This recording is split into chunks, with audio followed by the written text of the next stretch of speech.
J'ai 2 conseils à vous donner là tout de suite. Le premier, si vous allez à la plage cet été, faites attention à là où vous mettez les pieds. Et le deuxième, si jamais vous avez rendez-vous avec un inconnu, prévenez vos proches. Donnez-leur un nom, un prénom, une photo et surtout votre localisation.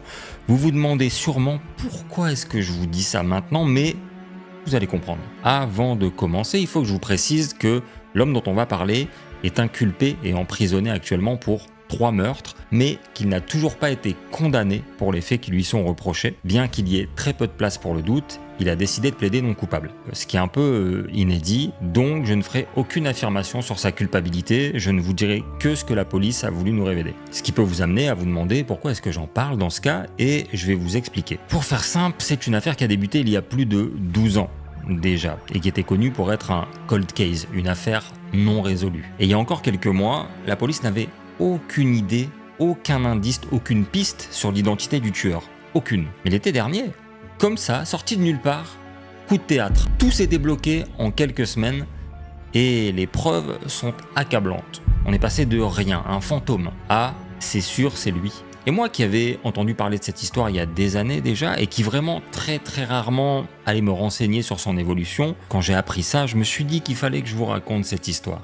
Et d'ailleurs, en parlant d'histoire, pour cette vidéo, je suis une fois de plus accompagné par MyHéritage, qui est le site numéro 1 pour en apprendre plus sur votre histoire. Notez cette transition sur 20 en commentaire s'il vous plaît. Mais MyHéritage, c'est quoi? C'est un site qui va te permettre de créer rapidement et facilement ton arbre généalogique et donc de retrouver des membres de ta famille plus ou moins éloignés dans le temps grâce à une base de données colossale de plus de 19 milliards de documents, dont des journaux, des casiers militaires, des listes de recensement, etc., etc. En ce qui me concerne, j'ai déjà retrouvé des ancêtres datant des années 1600. Je trouve ça toujours aussi incroyable et surtout, j'ai pu en apprendre un peu plus sur leur vie, leur métier, les villes et les rues dans lesquelles ils habitent. Bon, j'avoue qu'au départ, j'espérais découvrir que je descendais d'une famille royale ou de nobles propriétaires de châteaux et de chevaux, mais non, et c'est pas grave. Moi, mes ancêtres travaillaient comme journaliers, c'est-à-dire à la journée dans l'agriculture pour une bouchée de pain. Mais c'est cool aussi l'agriculture. Et le plus fou, c'est que pour connaître tout ça, j'ai quasiment rien eu à faire parce qu'ils ont un outil qui s'appelle Instant Discovery, qui détecte des connexions automatiques entre les archives et les informations que tu as renseignées. Du coup, tu peux te réveiller un matin et bam! Il n'y a pas que ça évidemment, il y a plein d'autres outils vraiment cool que tu peux tester comme la colorisation de vieilles photos et même leur animation. Franchement, je vous l'ai déjà dit dans d'autres vidéos, mais si vous êtes curieux comme moi, je vous invite vraiment à essayer. Et comme on n'est jamais mieux servi que par soi-même, vous bénéficiez d'un essai gratuit de 14 jours. Je vous ai mis le lien dans la description, n'hésitez pas à aller cliquer, ça ne vous coûte rien. J'espère pour vous que vous allez apprendre des trucs de fou sur votre famille. Et nous, on est reparti.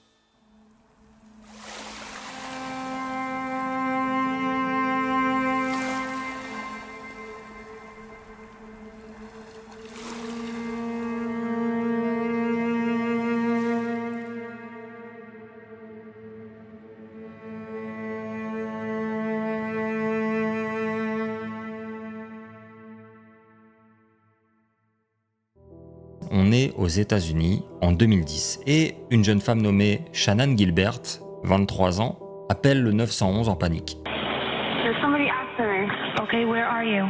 Elle leur dit qu'elle est poursuivie par des gens qui veulent la tuer et la police l'entend frapper chez des voisins. Shannon. Puis après quelques cris de souffrance ou de terreur,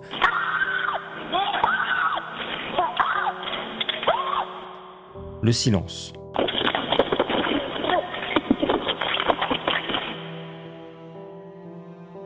À partir de cet instant, plus personne n'entendra parler de Shannan Gilbert. Shannan est donc portée disparue du côté de Long Island et à l'époque la police ne s'embête pas plus que ça à mener une enquête sur sa disparition ou sa mort parce que Shannan est une travailleuse du sexe. Pour être plus précis, une prostituée. Et c'est pas que ça les intéresse pas, c'est que à l'époque, on considère que peut-être elles ont cherché ce qui leur arrive. Voilà. Quand je dis on, c'est la police, ok, les autorités de l'époque. Calm down. Non, je précise quand même, on sait jamais.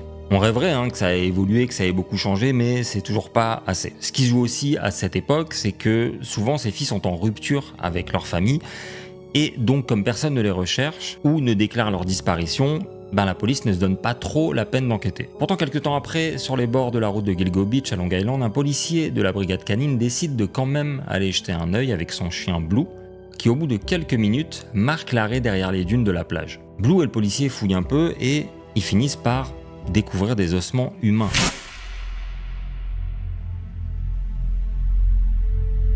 Donc la police se rend sur les lieux et plus ils fouillent la zone, plus ils se rendent compte qu'ils vont devoir passer plus de temps que prévu sur cette plage. Parce qu'en fouillant pour déterrer le corps qu'ils pensent être celui de Shannan Gilbert, ils découvrent un deuxième corps, puis un troisième, et enfin un quatrième corps. La liste s'arrête à 4 pour le moment. Mais en tout, ils vont découvrir 9 corps le long de cette route entre 2010 et 2011, parmi lesquels se trouve un homme asiatique habillé en femme et une petite fille.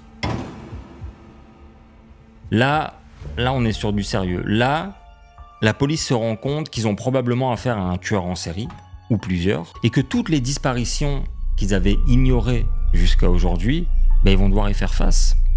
Alors d'abord, ils vont se concentrer sur 4 des 9 victimes pour plusieurs raisons. Déjà, les 4 premières filles sont découvertes au même moment, en 2010, sur cette plage, et elles sont toutes à quelques mètres les unes des autres, contrairement aux autres victimes.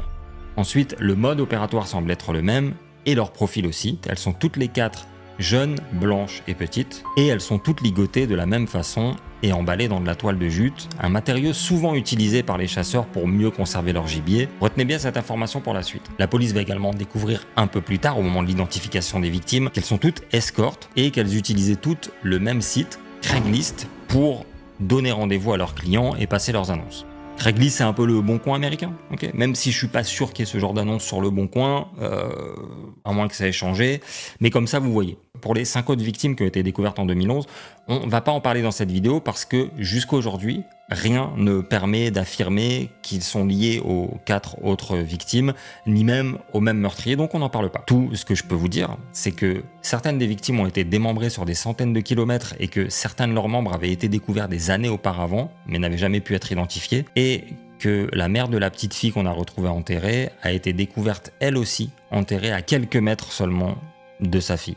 Bref, ils sont tombés sur un cimetière où depuis des années, des grands malades décident tout simplement de se débarrasser du corps sans vie de leurs victimes. En ce qui concerne les 4 autres filles qui intéressent les enquêteurs, il s'agit de Melissa Barthelemy, Megan Waterman, Amber Costello et Maureen Brennan Barnes, une jeune maman célibataire qui se prostituait pour nourrir son bébé et qui serait, d'après les analyses médico-légales, la première à avoir été tuée et enterrée en 2007. Durant l'enquête qui va suivre, un premier détail troublant et qui fait froid dans le dos va donner une dimension perverse et monstrueuse à l'affaire. La sœur de Maureen et la mère de Melissa, 2 proches des victimes, sans se concerter, vont raconter la même chose aux policiers. Peu de temps après la disparition de leurs filles et sœurs respectives, elles recevaient des coups de téléphone régulièrement de la part d'un homme qui les appelait avec le téléphone de la victime pour se moquer d'elle. Je sais pas si on se rend compte du niveau de perversion qu'il faut pour faire ce genre de choses. D'ailleurs, la petite sœur de Melissa, qui a 15 ans à l'époque, c'est une gamine, explique que la première fois qu'elle a vu le téléphone de sa sœur s'afficher sur son téléphone à elle quelques semaines après sa disparition, elle décroche et tout naturellement elle dit « Melissa, t'étais où ?» Ce à quoi la personne au bout du fil va répondre « Oh non, c'est pas Melissa, elle est morte, je l'ai tuée. » Mais qui fait ça? Comment c'est possible d'être aussi cruel? Et on est d'accord, voilà, c'est horrible, il n'y a aucun doute, mais d'un côté c'est une super bonne nouvelle. Pourquoi? Parce qu'on peut retracer les appels. Et ces appels bornent dans le centre de Manhattan. C'est déjà un premier indice. Autre indice, le petit ami d'Amber Costello, à l'époque de sa disparition, expliquait à la police que l'un de ses clients ressemblait à un ogre et qu'il conduisait un Chevrolet Avalanche de première génération. À l'époque, son témoignage, tout le monde s'en fout. Voilà. Mais aujourd'hui, en 2011, il cherche un tueur en série, donc c'est une information très très importante. On a peut-être une description, un modèle de véhicule et un lieu d'où proviennent les appels. Et cerise sur le gâteau, si je peux me permettre, sur le corps d'une des victimes, il retrouve aussi des cheveux féminins qui ne lui appartiennent pas et un poil masculin. Problème, les conditions de dégradation et de décomposition des corps sont trop avancées et la technologie en 2011, pas assez pour permettre une identification complète de l'ADN. Et ça, c'est un souci.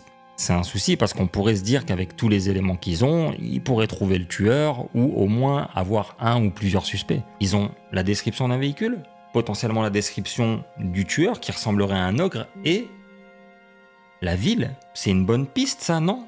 Ben pas vraiment, parce qu'en réalité un Chevrolet Avalanche aux États-Unis c'est aussi commun qu'une Clio 3 en France. Les hommes grands et gros aux États-Unis, c'est pareil, ça court les rues. Et la ville de Manhattan, là où bornent les appels passés aux victimes, c'est 1,7 million d'habitants. Mais, surtout, j'abuse toujours sur les mais, surtout, personne ne connecte tous ces points entre eux. Personne. Et c'est là que l'enquête est foirée. Contrairement à ce que la police raconte à l'époque devant les journalistes, il faut savoir que chaque témoignage des victimes est inscrit dans les dossiers de la police à l'époque, mais personne ne les relie en fait. Personne ne relie les points. Pourquoi? Tout ce que je peux vous dire, c'est rester. Vous allez voir à quel point ils ont été incompétents dans cette affaire. Bref, disons que c'est presque mission impossible pour les enquêteurs qui n'ont aucun suspect, aucun témoin direct, des informations qu'ils survolent et qu'ils n'exploitent quasiment pas, et ils n'arrivent pas à faire avancer leur enquête, même un tout petit peu.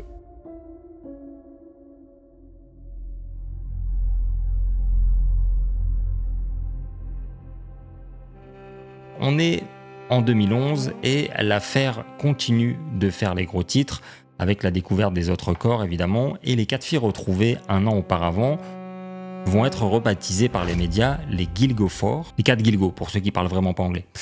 Et au 104 First Avenue, Rex Heuermann surfe sur internet et s'intéresse à l'affaire. Rex, c'est l'ogre. Il mesure 1,98 m, il pèse 123 kg, il roule en Chevrolet Avalanche de première génération et il est architecte à Manhattan. Ça, nous, on le sait aujourd'hui, mais à l'époque, personne ne le soupçonne. C'est un homme comme les autres, en apparence. Ses collègues le décrivent comme quelqu'un de gentil, qui aime manger, qui adore parler et passionné par la chasse. Comme ça, on dirait pas, mais adolescent, c'était un enfant calme et solitaire, qui se faisait bully à cause de sa taille et de son poids, donc les autres élèves se moquaient de lui, l'appelaient le monstre, et pour ne rien changer, il n'avait pas beaucoup de succès avec les filles. Quand on sait de quoi il est accusé, ça semble évident. Mais pour les autres, pour les gens qui le connaissent, ses collègues, ses amis, sa famille, etc., et qui ne se doutent de rien, il n'est pas plus bizarre qu'un autre. Des gens qui aiment manger, jouer, parler d'eux, etc., ça court les rues. Donc personne ne s'imagine à qui ils ont affaire. Et surtout, ils n'ont aucune raison de s'imaginer quoi que ce soit, puisque la police n'a dévoilé aucune information sur un potentiel suspect, même pas un portrait robot. Et je vous rappelle, on parle de 4 prostituées à l'époque, donc la police cherche, mais voilà, sans trop chercher non plus, quoi. Et pendant ce temps-là, Rex Heuermann, lui, il vit sa petite vie tranquillement avec sa femme et ses 2 enfants. Il va au travail, etc. Bref, il a même pas du tout l'air inquiet quand il va apprendre que les corps ont été retrouvés. Il a même l'air plutôt surpris que la police n'ait toujours pas retrouvé sa trace, comme le raconte une prostituée qui a eu rendez-vous avec lui à l'époque. Cette fille, c'est Nicole Brass. C'est une jeune travailleuse du sexe de 24 ans à l'époque, à qui Rex a donné rendez-vous dans un petit restaurant un soir. Et elle raconte qu'après quelques minutes à discuter de leur vie respective, il va lui demander si elle aime les affaires criminelles. Elle s'en souvient parce que c'est une question qu'on lui pose pas souvent. Elle se méfie pas plus que ça en réalité, et surtout, elle aime bien les affaires d'histoire criminelle, donc elle lui dit oui, et elle a raison d'aimer ça. C'est cool, les histoires de meurtre. Enfin, moi, personnellement, j'aime bien. Je devrais faire des vidéos là-dessus, en fait. Bref, elle raconte aussi que très vite, il va lui demander si elle a entendu parler de l'affaire de Gilgo Beach. Mec, t'es vraiment en train d'évoquer le quadruple meurtre de prostituées qui a eu lieu dans ta région à une prostituée qui vient te rendre visite dans cette région? Bon, donc Nicole raconte que à ce moment-là, quand il se met à parler de cette affaire, elle se rend compte que son regard et sa façon de parler ont changé et qu'il n'arrêtait pas de lui poser des questions du genre à ton avis, pourquoi est-ce qu'ils l'ont jamais attrapé, comment le mec a fait pour se débarrasser des corps, comment toi tu ferais pour te débarrasser des corps, etc., etc. Ce qui la met de plus en plus mal à l'aise. Pourtant lui, il a l'air habité, même passionné par cette histoire et par le tueur, et il va même finir par dire à Nicole que justement, lui, il habite à Gilgo Beach, juste à côté de là où ont été retrouvées les victimes. Là, Nicole panique totalement intérieurement.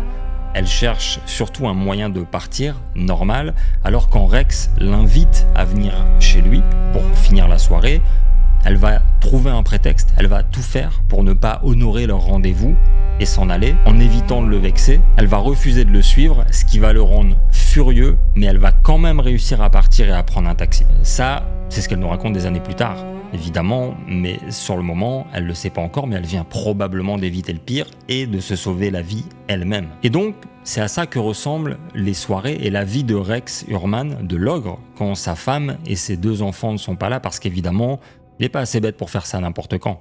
À chaque fois, il attend que sa famille parte en voyage en Islande, dans le pays d'origine de sa femme, pour entrer en contact avec des prostituées. Et pendant plus de 10 ans après la découverte des 4 jeunes filles, Rex Hurman va vivre une vie paisible sans la moindre inquiétude. Il va continuer d'aller chasser, d'aller travailler, de voir ses amis, sa famille, d'aller manger au restaurant, etc., etc. Encore plus incroyable que ça, il va même être interviewé en 2022 sur la chaîne YouTube Bonjour Reality d'Antoine Amira, un Français, patron de restaurant d'hôtel de luxe à New York, qui est passionné par l'immobilier et qui va à la rencontre de gens qui ont réussi professionnellement.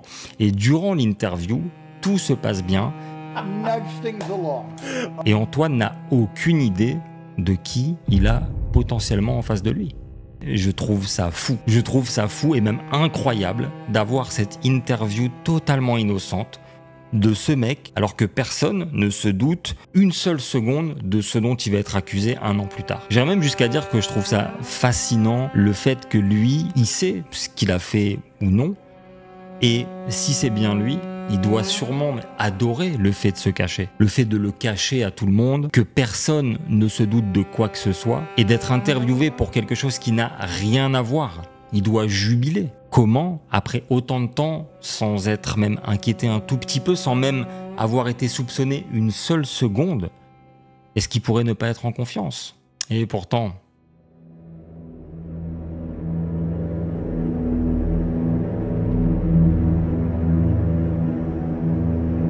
En 2022, donc la même année, au même moment de cette interview, un nouveau commissaire va faire son entrée dans le comté de Suffolk à New York et il va décider de créer un tout nouveau groupe d'enquêteurs pour se concentrer sur les affaires non élucidées, notamment celle des Guilford, les 4 filles de la plage. C'est con à dire, mais souvent c'est comme ça que sont résolues les vieilles enquêtes. Un nouveau shérif arrive en ville, il décide de s'imposer et de dépoussiérer des vieux dossiers dans l'espoir de les résoudre et de gagner en popularité, et souvent ça marche. Donc, le nouveau commissaire, Rodney Harrison, et le procureur vont tout reprendre depuis le début. Et ils vont se rendre compte que chacune des filles avait été contactée à l'époque via un téléphone prépayé qui bornait toujours à peu près au même endroit à Manhattan et aux alentours de Massapequa Park, le quartier où vit Hurman. Et surtout, ils se rendent compte que déjà à l'époque, les enquêteurs avaient cette information. Ils l'avaient. Qu'est-ce qu'ils foutaient ? Et je vous jure que c'est hallucinant parce que, écoutez bien, ils avaient, grâce au bornage, le quartier, ils avaient la description du véhicule, un Chevrolet Avalanche, et la description du mec. Et devinez qui a un Chevrolet Avalanche garé devant chez lui dans ce quartier en 2011 sur Google Street View? Allez-y, je vous laisse 10 secondes pour réfléchir. C'est Rex Hurman en fait, il n'y a pas besoin de réfléchir. On va se calmer. Donc, évidemment que le mec se demande comment ça se fait qu'ils n'ont pas encore trouvé le tueur, puisque vous ne le cherchiez pas vraiment en fait. Et je suis désolé, je prends le truc à cœur parce que il a fallu à peine 2-3 semaines au nouveau groupe d'enquêteurs pour quadriller un périmètre autour de la zone des appels, trouver le Chevrolet Avalanche et découvrir qu'il appartenait à un certain Rex Hurman, qui comme par hasard se trouve être un colosse de 2 mètres et 130 kilos, comme l'avait signalé le petit copain d'une des victimes il y a 11 ans. C'est fou quand même, hein. Et vous savez ce qui est fou aussi, c'est que Rex Hurman a été street viewé lui aussi en train de discuter avec une jeune femme dans les rues de New York. Évidemment, ça ne prouve rien du tout, mais je trouve ça improbable et j'avais envie de vous le dire. Donc, Hurman est repéré. Mais pour le moment, ils n'ont rien contre lui. Du coup, pour s'assurer de ne pas faire de fausses routes, ils vont tracer ses appels récents et se rendre compte qu'il borne exactement aux mêmes endroits que les appels téléphoniques passés aux victimes 11 ans plus tôt. Autant les appels passés à Massapequa que ceux passés à Manhattan. Alors, ils vont le suivre. Ils vont le suivre et regarder ses moindres gestes et déplacements. Et ils se rendent compte qu'il a encore et toujours 2 numéros de téléphone, dont un prépayé qu'il utilise encore et qu'il recharge toujours. Ça ne constitue pas une preuve en soi, mais c'est intriguant. Ils découvrent aussi, en espionnant ses activités sur le net, qu'il utilise 3 adresses mail différents avec des faux noms. Bon, ça je dis rien parce que moi aussi j'ai plusieurs adresses mail. Une de quand j'avais 15 ans avec un nom gênant comme tout le monde. Une pour les administrations et une professionnelle pour les partenariats. Voilà, les partenariats. N'hésitez pas, faut pas hésiter, faut pas être frileux comme ça. J'attends un mail. Allez-y quoi. Revenons à nos moutons. Sauf que ces emails avec ces fausses identités sont apparemment reliés au numéro de téléphone prépayé de Rex et que l'un de ces emails est utilisé pour créer un compte Google sur lequel il découvre des recherches assez inquiétantes. Et comme j'ai pas vraiment envie que YouTube me strike, je vais devoir censurer quelques mots, mais voilà ce qu'ils y trouvent. Photo d'autopsie d'une femme, histoire de l'audio, escorte de Manhattan, d'adolescentes blanches et maigres, etc., etc. En réalité, beaucoup de recherches aussi sur des rapports non consentis, de la torture, des représentations de femmes décédées et aussi des choses concernant de jeunes enfants. Ça commence à faire beaucoup de coïncidences, mais par contre, je le rappelle, il n'a pas encore été jugé. Les enquêteurs vont aussi se rendre compte que pendant qu'ils le surveillent, Rex, de son côté, se renseigne beaucoup sur l'avancement de l'enquête et fait régulièrement des recherches sur ses victimes et sur leurs proches pour savoir si la police a du nouveau. À ce moment-là, ils en sont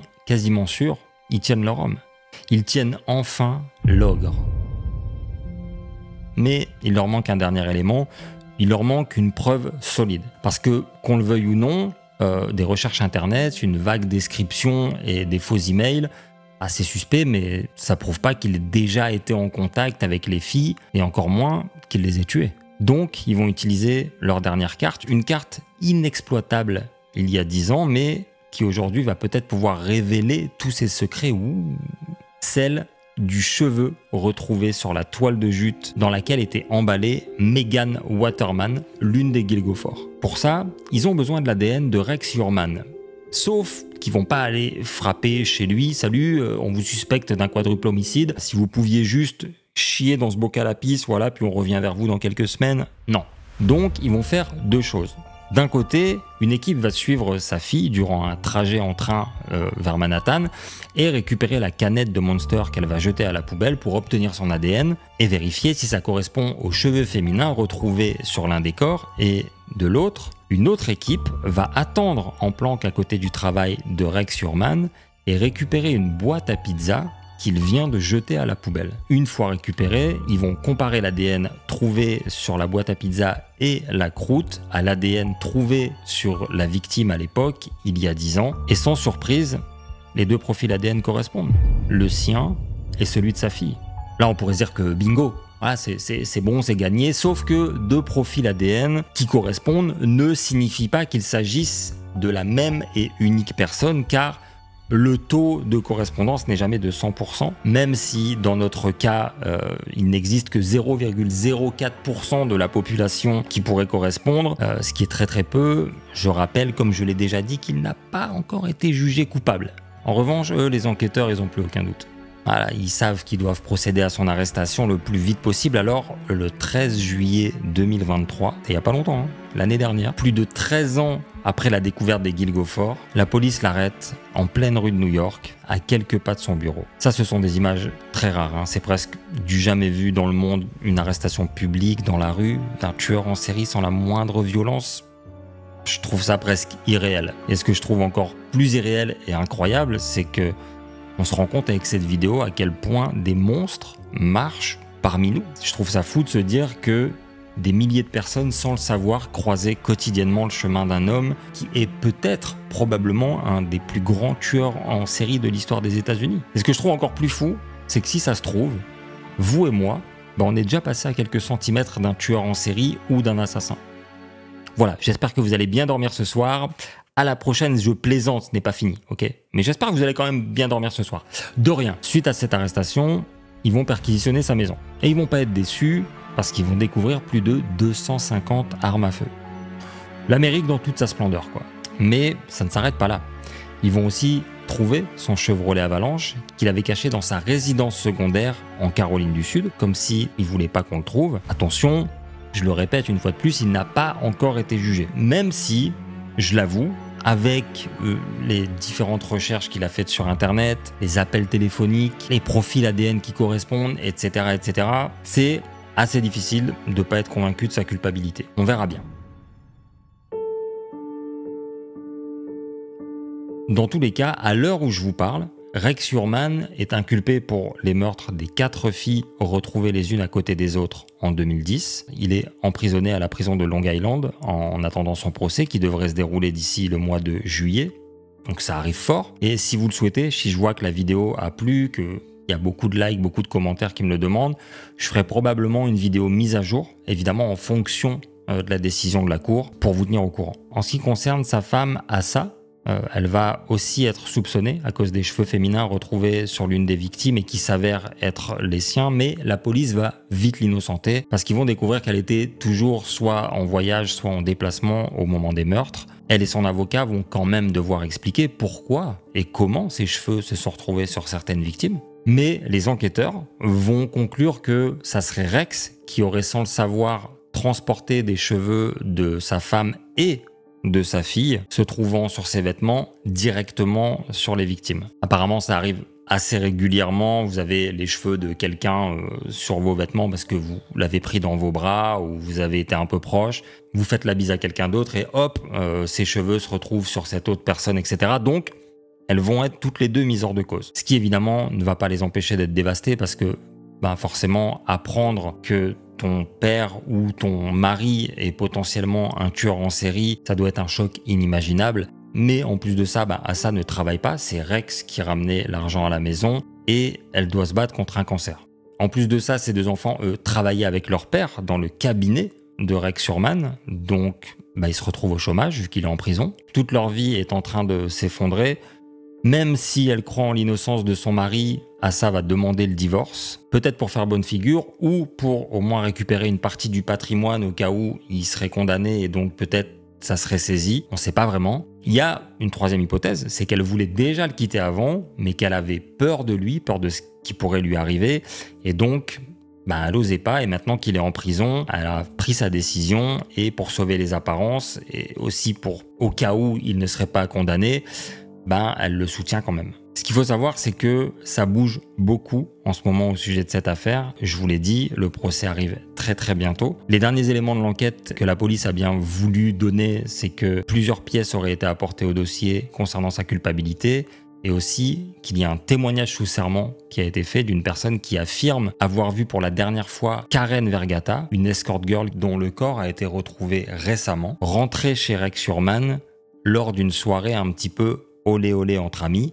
Ce qu'on sait aussi, c'est que depuis sa cellule, Rex Hurman correspond régulièrement avec un autre tueur en série du nom d'Happy Face Killer et ses lettres ont été interceptées. Pour le coup, c'est pas un très bon move. Après, ça dépend ce qui est écrit dans ses lettres, mais ça sent pas très bon. Et si c'est pas lui, c'est pas un super move. On en saura bientôt plus, bien évidemment. Il y a 2 jours, juste avant que je tourne cette vidéo, une nouvelle perquisition a eu lieu à son domicile. Pour le moment, on sait pas du tout ce qu'ils ont trouvé ou ce qu'ils cherchaient. Dans tous les cas, je vous tiendrai au courant dès que possible quand le verdict sera tombé, soit ici si vous en avez envie, soit sur Instagram.